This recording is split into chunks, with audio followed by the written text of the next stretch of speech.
Like I remember when Geldof, who I think is a great man, did Live Aid, percentage-wise, the Irish gave more than any other country. And I still think we do. We took in percentage-wise of Ukrainian refugees. Were you there for the day, were you? No, I didn't go over, no. Yeah, I was in London, but never went to think of it. Didn't think it was a big deal. No, I watched it on telly. Yeah, telly, yeah. No, I knew it was a big deal. And my kids laugh when I say telly, but Bono ring me up. Yeah, I met Bowie. I says, "Did you? What's he like?" Yeah. He's not that tall. Yeah.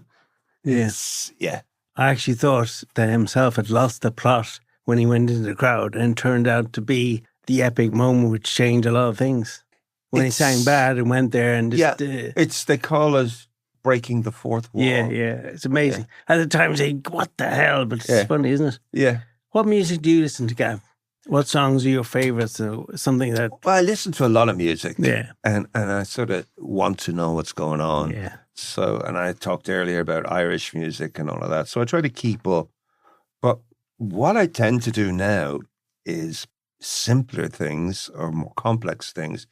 Is, say if it's a Saturday or a day and I'm on my own, or I'm just chilling out at home, I'll put on classical music. Yeah, was Caruso and that was influenced you earlier, wasn't it? It did, yeah. But I was amazed by that. I can see, as we get older, I can understand the beauty of it, but I was never introduced to that early on. But it was my uncle Paddy, my dad's older brother. He used to play it, and it was this bravado. Yeah. And it's sort of like, what's that? And then something sticks in your head. But I love it. There's a piece of music called Mahler's Fifth, Mahler, Mahler's Fifth. And it's one of the most beautiful pieces of music ever. And then there's another piece called Allegre Miserere. And Allegre was the writer. And it's actually very religious. I think it was written for the Pope only to hear. Yeah. And Mozart, who was a photographic memory, was brought in and was played it. And it was so beautiful, wrote it down and played it for everyone else. So it became public. Yeah. So, but Allegre Miserere and Mahler's. And there's something about your head. My head's always busy or racing. As I'm getting older, I don't want to hear words. Yeah. And jazz I quite like Miles Davis. And even But you had a phase playing jazz as well yourself. You did jazz yourself, didn't you, for a period? Tried it. Yeah. I mean, I think I could see something changing, I think, in me now. In that, like, I'll just go, this is what I'm going to do, and that's it, shut up. But, like, even books, the older I'm getting, I'm going, do you know what? I'm just going to start reading poems. Yeah. And have a poetry book beside me. And sometimes you just read 2 pages.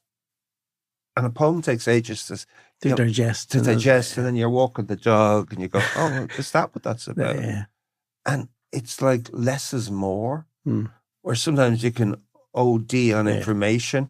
And I think that's what's wrong with the world now, is that we're not even taking in stuff. It's all coming at us so fast that we need to just slow it down. Any poetry that you quote, that you travel with? Well, I mean, I talked about, I discovered Shakespeare in my 40s, and, you know, the sonnets are incredible. There's actually a friend of mine, a Professor Owen Devereux, who you should get for this thing. I'll give you his number. And he's just brought out a book of poems. He's a professor now, when I say professor, he's 2 years younger than me. Yeah. He's in Limerick University, Owen Devereux, and it's called, I think it's called Garden Leave. And it's quite beautiful. So that's the last one I've read. But I tend to if I like a book, I'll reread it a few times. And I'll even go back to old ones. And there's certain books like, even though I'm not that religious, I like Ella.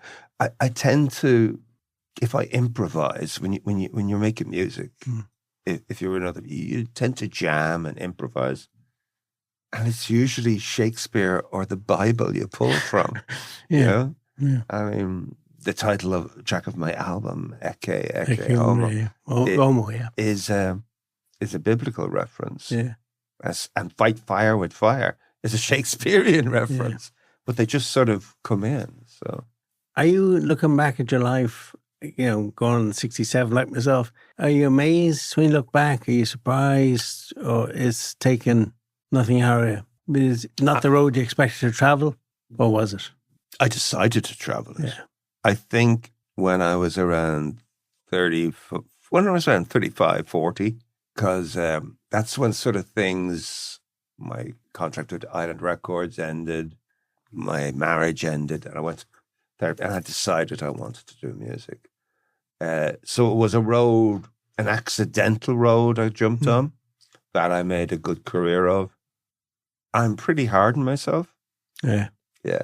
You strike me as you are. I'm just really hard. And if P&T hadn't put that phone box where they did on Cedarwood Road, you think you would have gone a different way?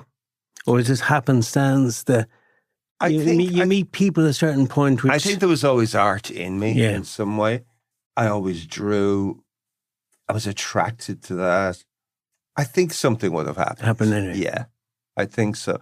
And I think the fact that I discovered punk at the same time that when, I met Bono and them at 74. Yeah. So punk happened 2 years later. I think something would have happened. I would have.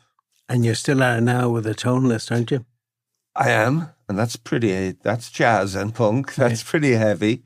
But that's with Reno, who I've worked with for years. Yeah. He was a jazz musician and classical musician. I tend to pick jazz and classical people and then punk people. Like my latest lineup is Kate Ellis, who's an amazing cello player from the Crash Ensemble. Worked with her for 20 years, Renault Pion, and then a classical piano player called Kevin. And then these two girls that are like 23 and 24, and they play guitar and plays trumpet, and yeah. You're in a happy place, aren't you? I am happy, but I measure happiness. I think if anyone's too happy, they worry me. Maybe you should go easy on yourself, Gavin. Maybe.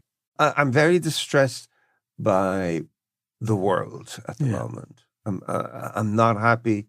I was sort of like, there's one time I go away to Greece a lot, and once a year, and I can't wait to go because I never turn the phone on and I never listen to the radio. Yeah. And they don't care about the rest of the world. It's a tiny little island. And I find the world a little crushing at the moment. It's very worrying. God,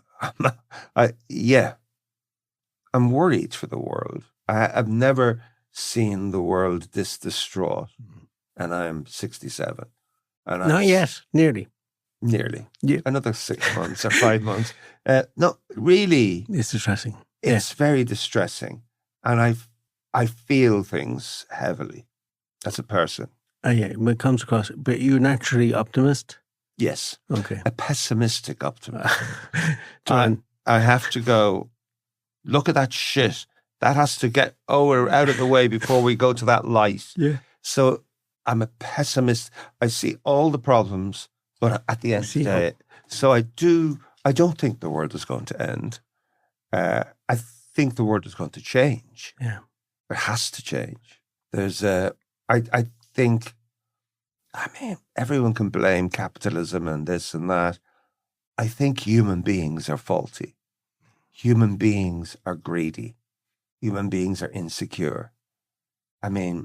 We look at socialism and communism, and they're all living like gods, and everyone else was like a pauper. Yeah. Look at Putin and his fucking country are on their knees, and he treats them like shit. Yeah. And he's worse than Trump. Yeah. But I don't understand how people can follow the simplicity of this nationalism that's creeping up more and more. It's frightening, isn't it? It's really frightening. Yeah. Because the whole world is an immigrant. The whole world is made of immigrants.